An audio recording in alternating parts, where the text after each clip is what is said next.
I would like to get into parts of the book that were not exactly read, where it talks about Jesus. And it states, quote, "It is difficult to determine the motives and the teachings of the historical Jesus," end quote. Really? Then it goes on to say the prophet Muhammad received divine revelations from Allah, end quote. Next sentence, under the rise of Islam. First sentence says, the Quran is the unalterable word of God. Next sentence, the Bible was written by many hands over many centuries. That may be true, but the way it's written and what follows, the Quran, the unalterable word of God. Next sentence, the Bible written by many hands. Nice wordsmithing there. Then we get into the quantity of the rise of Islam. Over 24 pages. But the rise of Christianity has about 1 page.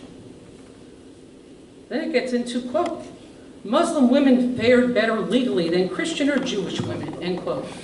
Really? What about the stonings, the honor killings, marrying girls 1 year old, but they just don't consummate the marriage until the girl's 9?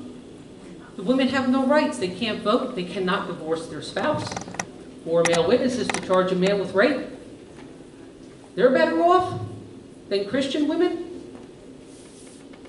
Regarding Christians, Muslims, that Muslims profess to pray to the same God as Christians and Jews. That word profess gets tossed around a lot.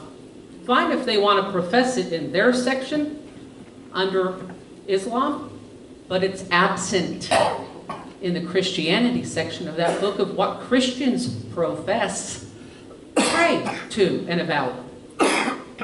Two totally different things. You leave out what Christians profess, but you make it clear in the book who Muslims profess they believe they pray to the same God as Christians. I heard an audio today of a teacher in a classroom in Port Charlotte High School in a history class.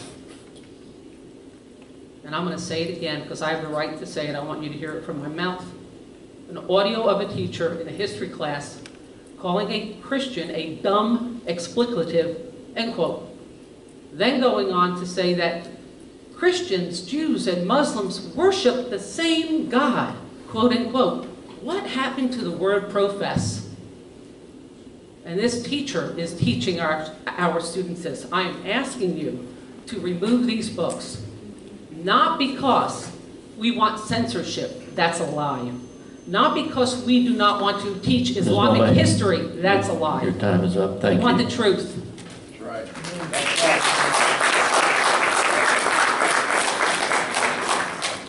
Bob McDuffie to be followed by L.A. Daniels.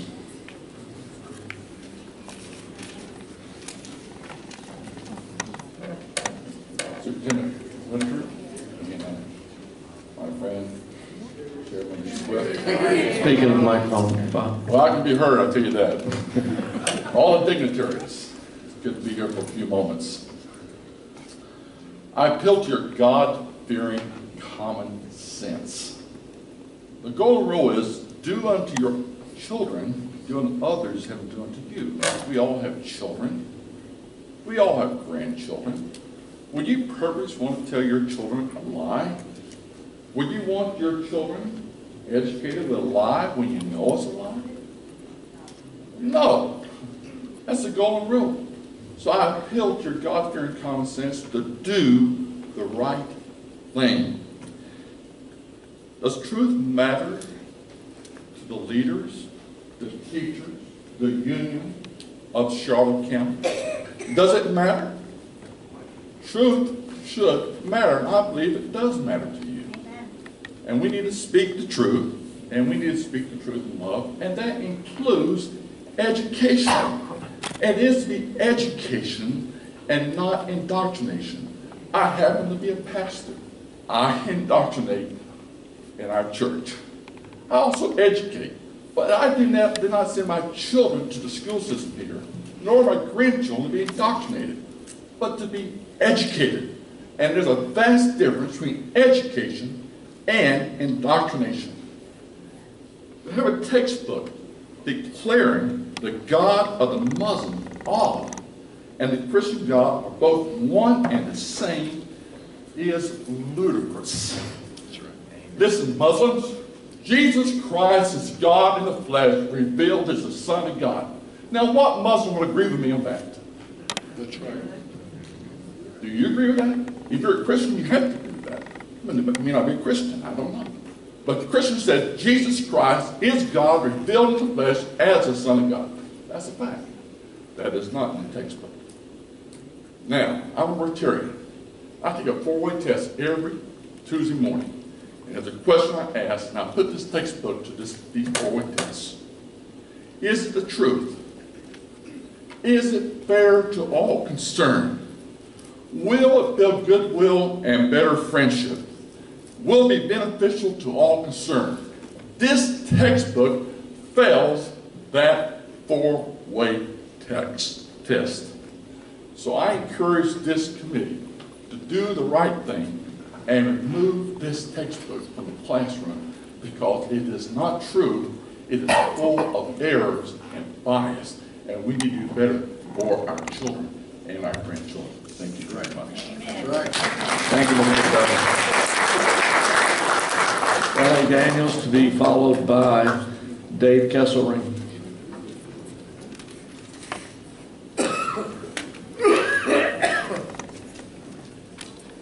I'll be brief. I don't have a piece of paper. I was born and raised, my name is L.A. Daniel. I live 471 Fletcher Street in Port Charlotte, Florida. I was born and raised in Washington, D.C., and I was born and raised in the era when the Muslims came through D.C. and pretty much took it over. I can tell you guys this is not just about the book. This is more pressing than the book. Everything that we do in this country starts locally. It starts in our community, what we do. I was on the trail with some of you people up there. Good, God-fearing, quality people. Some of y'all think I voted another way, but I voted for you. And I voted for you because of experience and because of what appeared to be integrity. Integrity says this. Integrity says that if you work for me, you give me the product that I want. You don't give me what I don't want. If I don't want peanut butter, don't give me peanut butter. This is not just about the book. This is about all these people and parents who made the decision that they don't want this product. If I go to Walmart and I buy a TV and ain't the TV I want, I take it back and Walmart will refund it or they will give me the TV of my choice. It's the same thing with these books. Send these books back because we have a right as consumers to get what we pay for and get us what we want. And if you need for us to get, as citizens, to get other expertises to come in and make this thing something that would be equitable and that would enhance education, we're willing to do that. But the bottom line is, this is about commitments that you guys made to this community and to the students. And Dr. Whitaker, God bless you, but brother, you worked all your life to get here. Who wants to go out knowing that they failed because they feel at the basic level the integrity of what they presented to the community and the community's people? We don't have to go out like that, gang. We don't have to have these books. That's the bottom line. The people here are telling you they don't want the books. Doesn't matter what's in there. I'm not going to get into Islam and all this other crap because first of all, it's not a religion, it's a political system. And the bottom line is that when they come through here, we got to know what we know because the bottom line is, I can tell you what they taught me. They taught me that you guys are all the white Satans, that you guys are crackers to be killed. Okay? At any means necessary to deteriorate you. And it all starts with them relaxing everything and making us feel good and just kind of lulling us to sleep with the hypocrisy. The book, from what I did read, some of the things were ingenuous, and that's in terms of the book, what I feel about the book. But this is not about that book. This is about you guys who made a commitment to these people to do what they expected you to do and to make sure that their kids get the highest form of education that they can get. And right now, with everything going on in this country, we do not need indoctrination. We need children that know what really happened and what the truth is. With that, I thank you guys for your service. Yes.